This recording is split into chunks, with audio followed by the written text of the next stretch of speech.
Testing of C&A DPT-250 differential pressure transmitter.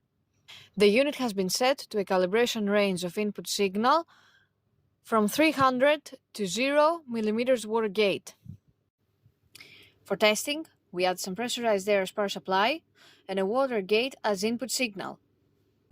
By manipulating the input signal, we see that the unit reacts accordingly, and at about 300 mm water gate, the output is 0.2 bar, and at 0 mm water gate, the output is 1 bar.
It is now clear that the transmitter is working successfully and is ready to be delivered to the customer.